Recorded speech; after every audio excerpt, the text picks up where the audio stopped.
বন্ধুরা বর্তমানে প্রত্যেকটা চ্যানেলে কিন্তু ভিউজ ডাউন চলছে। আমরা যত ভালোই ভিডিও আপলোড করি না কেন আমাদের ভিডিওতে কিন্তু পর্যাপ্ত পরিমাণে ভিউজ আসছে না। বুঝতে পেরেছো কি কারণে এই ভিউজ ডাউন প্রবলেম চলছে এবং কি করলে এই ভিউজ ডাউন প্রবলেমটা সলভ হবে ওটাই কিন্তু বলবো আজকের এই ভিডিওতে। এখন তোমরা বলবে যে তোমার চ্যানেলটাই তো একদম যাতা অবস্থা, ভিডিওতে ভিউজ আসছে না, তুমি আমাদেরকে জ্ঞান দিতে এসছো। আমি জানি তোমরা এই কমেন্টটা করবেই করবে। দেখো ভাই, তোমাদেরকে বলছি সোশ্যাল মিডিয়াতে এসেছো, ইউটিউবে বিশেষ করে কাজ করছো, ভিডিও আপলোড করছো, কখনো কিন্তু তোমাদের ভিডিওতে বরাবর ভালো ভিউজ কিন্তু আসবে না। কখনো দেখবে তোমাদের ভিডিওতে ভালো ভিউজ আসছে, কখনো দেখবে তোমাদের ভিডিওতে একদমই ভিউজ কিন্তু আসছে না। এটাই হচ্ছে ভাই সোশ্যাল মিডিয়া। আমি আমার চ্যানেলটার কথা বাদ দাও, আমার চ্যানেল নাই 3000-4000 সাবস্ক্রাইবার। মনোজ দে আমাদের ক্যাটাগরির সব থেকে বড় ইউটিউবার, মনোজ দে, ওর চ্যানেলে সাবস্ক্রাইবার সংখ্যা 7 মিলিয়ন, প্রায় 70 লাখ।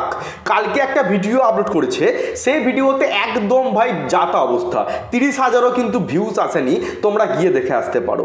প্রত্যেকটা চ্যানেলে ভাই ভিউজ ডাউন চলছে, বিশেষ করে আমাদের এই টাইপের ক্যাটাগরিগুলোতে। বুঝতে পেরেছো, সায়েন্স অ্যান্ড টেকনোলজি, যারা ইউটিউব টিপস নিয়ে ভিডিও করছে, আমাদের ক্যাটাগরির চ্যানেলে ভিউজ কিন্তু একদম আসছে না। যত ভালোই আমরা ভিডিও আপলোড করি না কেন ভিডিওতে ভিউজ কিন্তু আসছে না।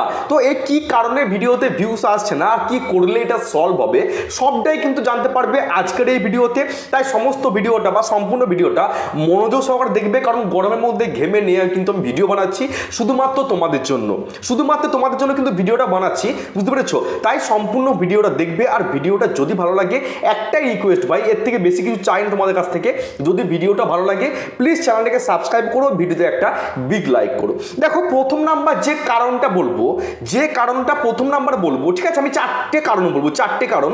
এই 4টে কারণের জন্যই কিন্তু ভিডিওতে বর্তমানে ভিউজ আসছে না। তো প্রথম নাম্বার যে কারণ সেটা হচ্ছে ভিডিওতে ইউটিউব ইমপ্রেশন দিচ্ছে না।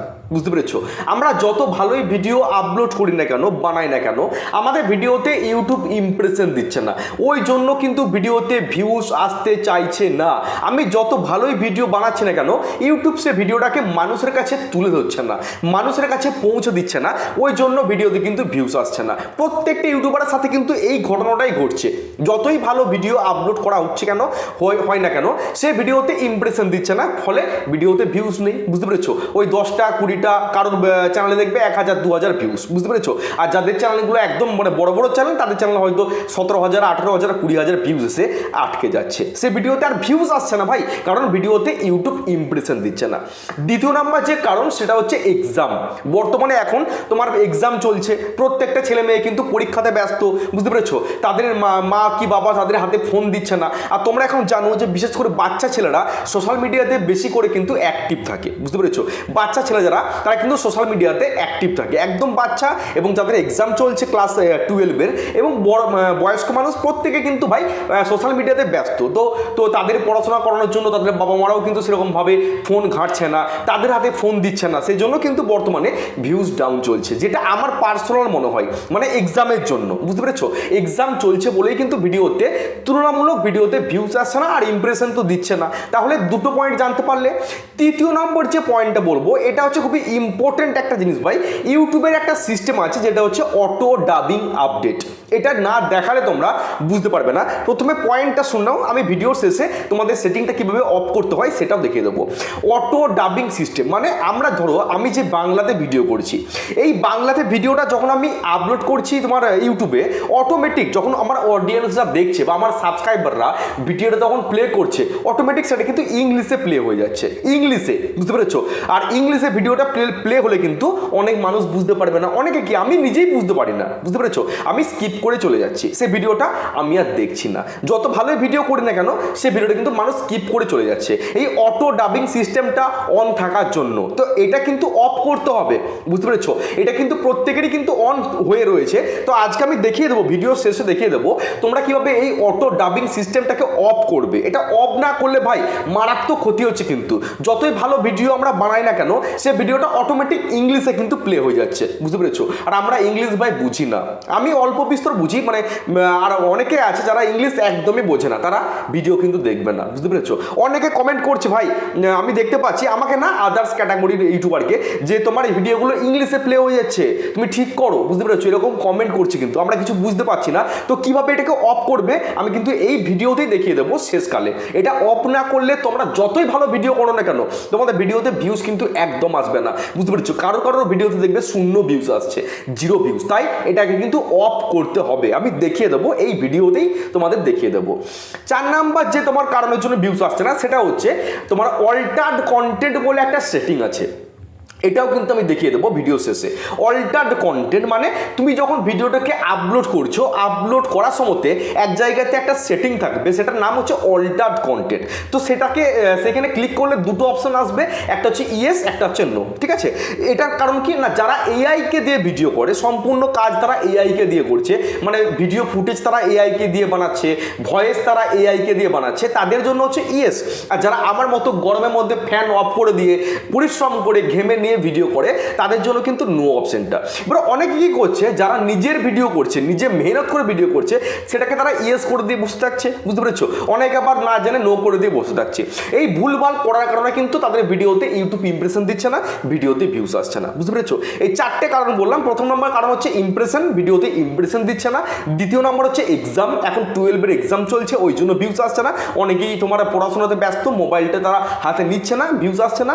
তৃতীয় নম্বর হচ্ছে তোমার অটোমেটিক ডাবিং যে সিস্টেম, মানে বাংলাতে ভিডিওগুলো আপলোড করছি, সেটা অটোমেটিক ইংলিশে বা ইংলিশ ভাষাতে প্লে হয়ে যাচ্ছে। সো অনেকে বুঝতে পারছে না, ভিডিওগুলোকে স্কিপ করে চলে যাচ্ছে। 4 নাম্বার কারণ হচ্ছে অল্টার্ড কন্টেন্টটাকে অনেকে মানে ভুল ভালভাবে ইউজ করছে। অনেকে যেটাকে নো করতে হয় ইয়েস করছে, আর যেখানে নো ইয়েস করতে হয় নো করে দিচ্ছে, বুঝতে পেরেছো? এবার তোমাদের দেখা হয় যে কিভাবে তোমরা অটোমেটিক ডাবিং এই সিস্টেমটাকে তোমরা অফ করবে। অফ না করলে যতই ভালো তোমরা ভিডিও করো না কেন, সেই ভিডিওগুলো যখন তোমরা আপলোড করবে ইউটিউবে, বাংলাতে আপলোড করলে অটোমেটিক ইংলিশে কিন্তু প্লে হয়ে যাচ্ছে। দেখো প্রথমে তোমরা কি করবে, প্রথমে তোমরা ক্রোম ব্রাউজার অ্যাপ্লিকেশন ওপেন করবে, ঠিক আছে? প্রথমে তোমরা ক্রোম ব্রাউজার অ্যাপ্লিকেশন ওপেন করবে। ওপেন করার পর তোমরা সার্চ করবে ওয়াইটি স্টুডিও লগইন, ঠিক আছে? ওয়াইটি স্টুডিও লগইন বলে সার্চ করবে, এবং ওপরে যে 3 ডট লাইন দেখতে পাচ্ছ, এখানে ক্লিক করে তোমরা ডেস্কটপ সাইট, এই যে ডেস্কটপ সাইট, এটাকে কিন্তু তোমরা অন করবে, না হলে তোমাদের কিন্তু ক্রোম ব্রাউজারের ডেস্কটপ সাইটে কিন্তু ওয়াইটি স্টুডিওটা লগইন হবে না। এবার দেখো এখানে দেখতে পাচ্ছ লগইন লেখা আছে, জাস্ট এখানে ক্লিক করবে। সকলেই জানো কিভাবে এটাকে লগইন করতে হয়, ঠিক আছে? তো এই লগইনে ক্লিক করলে কিন্তু তোমাদের ডেস্কটপ মুড সাইটে বা ডেস্কটপ সাইটে তোমাদের ওয়াইটি স্টুডিওটা কিন্তু তোমার ওপেন হয়ে যাবে। দেখো আমার কিন্তু ওপেন হয়ে গেছে। এবার তোমরা কি করবে, খেয়াল করো, নিচে তোমরা একটা সেটিং চিহ্ন দেখতে পাচ্ছ, ওকে? নিচে একটা সেটিং চিহ্ন দেখতে পাচ্ছ, এই দেখো। তো তোমরা এখানে ক্লিক করবে। এখানে ক্লিক করার পর দেখো নতুন একটা ইন্টারফেস কিন্তু শো করছে। 1 সেকেন্ড, দেখতে পাচ্ছ নতুন একটা ইন্টারফেস কিন্তু শো করছে। এবার দেখতে পাচ্ছ লেখা আছে এখান থেকে আপলোড ডিফল্টস, আপলোড ডিফল্টস, এই অপশনটায় ক্লিক করবে। এই অপশনটা ক্লিক করার পর দেখো নতুন একটা ইন্টারফেস কিন্তু শো করছে, এবং 3টে অপশন এসছে। একটা হচ্ছে বেসিক ইনফো, অ্যাডভান্স সেটিং এবং মনিটাইজেশন। তোমরা এই অ্যাডভান্স সেটিং অপশনটায় চলে আসবে। অ্যাডভান্স সেটিং অপশনটা আসার পর দেখো একটু স্ক্রল করবে, এই যে লেখা আছে অটোমেটিক ডাবিং, অটোমেটিক ডাবিং, ঠিক আছে? এই অপশনটায় কিন্তু তোমাদের কিন্তু এরকম থাকবে না, তোমাদের কি থাকবে, তোমার দেখাচ্ছে আমি, এটা কিন্তু তোমাদের অন থাকবে। এই দেখো তোমাদের কিন্তু এটা অন থাকবে, ঠিক আছে? এই টিক মার্কটা কিন্তু তোমাদেরকে উঠিয়ে নিতে হবে। যাদের এরকম অন হয়ে আছে, মানে টিক মার্কটা দেওয়া আছে, তোমরা কিন্তু তড়িঘড়ি ভিডিওটা দেখার মাত্রই তোমরা কিন্তু এই ইয়েটাকে অটোমেটিক অ্যালাউ অটোমেটিক ডাবিং, এটা কিন্তু তোমরা অফ করে দেবে। অফ করে, ঠিক আছে, তোমরা এখান থেকে দেখবে সেভ থাকবে। সেভ, আমার যেহেতু এটা সেভ করা ছিল আগে থেকে, তোমাদের দেখবে এখানে সেভ লেখাটা অপশনটা কিন্তু উঠবে কালো কালারের, জাস্ট সেভ অপশনটায় ক্লিক করবে, নাহলে কিন্তু সেটিংটা সেভ হবে না, ঠিক আছে? এই অটোমেটিক ডাবিং অপশনটাকে অফ না করলে যতই ভালো ভিডিও করো না কেন, তোমাদের ভিডিওতে কখনোই কিন্তু ভিউজ আসবে না ভাই। বারবার বলছি, ভিডিওটা দেখার পরই তড়িঘড়ি করে কিন্তু এই সেটিংটাকে অফ করে নেবে, ঠিক আছে? তোমাদের কিন্তু এখানে টিক মার্ক দেওয়া থাকবে, তোমরা কিন্তু এটা উঠিয়ে নেবে, বুঝতে পেরেছো? আর কিছু না, জাস্ট এটাকে উঠিয়ে নেবে, বুঝতে পারলাম? দ্বিতীয় নাম্বার যে সেটিং তোমাদের বললাম অল্টার্ড কন্টেন্ট, তো এটা কোথায় পাবে, যখন তোমরা ভিডিওটাকে তোমরা আপলোড করবে। যেমন আমি এখান থেকে ধরো একটা ভিডিও এখান থেকে আপলোড করছি, সাপোজ আমি এই ভিডিওটাকে আপলোড করছি, ধরো আমি ভিডিওটাকে আপলোড করছি এবং নেক্সট অপশনে ক্লিক করলাম। ক্লিক করার পর দেখো একটু স্ক্রিনটাকে নিচে দিকে নামাবে, দেখো এখানে কিন্তু একটা অপশন চলে এসেছে অল্টার্ড কন্টেন্ট বলে। এক সেকেন্ড, এই যে অল্টার্ড কন্টেন্ট, এটা তোমরা কখন ইয়েস করবে কখন নো করবে শুনে রাখো। তোমরা ইয়েস কারা কারা করবে, ঠিক আছে, যারা এআইকে দিয়ে ভিডিও করো, মানে সমস্ত কন্টেন্ট তোমরা এআইকে দিয়ে করছো, ঠিক আছে, ভয়েসটাও তোমরা এআইকে দিয়ে করছো, নিজের ফেস দেখাচ্ছ না, নিজের কোনো ক্রিয়েটিভিটি নেই, তারা ইয়েস করবে। আর যারা আমার মতো এরকম মানে বদ্ধ ঘরে ফ্যান ট্যান অফ করে দিয়ে ভিডিও করছো, বুঝতে পেরেছো, পরিশ্রম করে মেহনত করে, তারা সবসময় নো করবে। ভুল যেন না হয়, যারা এআইকে দিয়ে ভিডিও করবে তাদের জন্য হচ্ছে ইয়েস, আর যারা নিজের ভিডিও করবে আমার মতো তারা সবসময় নো করবে, বুঝতে পেরেছো। তাহলে এই জিনিসগুলো তোমরা খেয়াল করবে। আর একটা কথা বলছি ভাই, যখন তোমাদের ভিডিওতে ভিউজ ডাউন চলছে, যেমন বর্তমানে আমার চ্যানেলে চলছে, বিভিন্ন চ্যানেলে চলছে, তখন তোমরা কিন্তু বেশি বেশি করে তোমরা ইউটিউবে অ্যাক্টিভ থাকবে, বেশি বেশি করে ভিডিও দেবে, বুঝতে পেরেছো। তখন যদি তোমরা একবার ডিমোটিভেট হয়ে ভিডিও বানানোটা বন্ধ করে দাও, তোমাদের ভিডিওতে কিন্তু আরও ভিউজ আসবে না, চ্যানেলটা কিন্তু একদম মাথায় এরকম করে নামিয়ে দেবে, বুঝতে পেরেছো। আর কিন্তু চ্যানেলটাকে তুলতে পারবে না। আরও মোটিভেট হয়ে কিন্তু তোমাদেরকে ভালো ভালো কন্টেন্ট কিন্তু বানিয়ে যেতেই হবে। ইউটিউবে কাজ করতে এসছো, বিশেষ করে সোশ্যাল মিডিয়াতে, ইউটিউব হোক, ফেসবুক হোক, ইনস্টাগ্রাম হোক, যেখানেই হোক না কেন, ঠিক আছে, আমি যেহেতু ইউটিউবে কাজ করছি, ইউটিউবের কথাটাই বলছি, কখনো কিন্তু বরাবর তোমার ভিউজ এক থাকবে না, কখনো আপ কখনো ডাউন, কখনো আপ কখনো একবারে ডাউন, বুঝতে পেরেছো। কখনো চ্যানেলে সাবস্ক্রাইবার বাড়বে, দেখবে রকেটের বেগে একদিনই 100টা 200টা সাবস্ক্রাইবার, আবার দেখবে কোন দিন একদম সাবস্ক্রাইবার মাইনাস যাচ্ছে, 10টা 20টা 30টা করে দেখবে সাবস্ক্রাইবার মাইনাস হয়ে যাচ্ছে। এগুলো ন্যাচারাল জিনিস, এগুলো নিয়ে ভয় খাওয়ার কিছু নেই। আর প্লিজ উল্টোপাল্টা কমেন্ট করো না তোমার ভিডিওতে ভিউজ নেই। আমি কিন্তু 1 বছরের মধ্যেই কিন্তু চ্যানেলটাকে মনিটাইজ করিয়েছি। এই চ্যানেলটাকে মনিটাইজ কিন্তু অনেকে করাতে পারে না। 100 জন যদি চ্যানেল ওপেন করে, তার মধ্যে 1 জন কি 2 জন চ্যানেলটাকে মনিটাইজ করাতে পারে, বাকিগুলো ব্যর্থ হয়, বুঝতে পেরেছো। ওই ভুলভাল কমেন্ট করতে আসে, মানুষকে ডিমোটিভেট করতে আসে, নিজের দ্বারাও কিছু হবে না, অন্য মানুষকেও তারা সাপোর্ট করতে জানে না, বুঝতে পেরেছো। ভালোভাবে কাজ করো, মন দিয়ে কাজ করো। আর এই ভিডিওটা তোমাদের কেমন লাগলো, আমি যেগুলো দেখালাম বাবা, আমার কথাগুলো তোমাদের কেমন লাগলো, অবশ্যই কিন্তু কমেন্ট বক্সে কমেন্ট করে জানিও। আর নেক্সট কোন টাইপের ভিডিও চাইছো আমার কাছ থেকে, সেটাও কিন্তু কমেন্ট করে জানিও, আমি সেই টাইপের ভিডিও বানানোর কিন্তু চেষ্টা করবো। চলো দেখা হচ্ছে কালকে। সকলে ভালো থেকো, সুস্থ থেকো। জয় হিন্দ, জয় ভারত।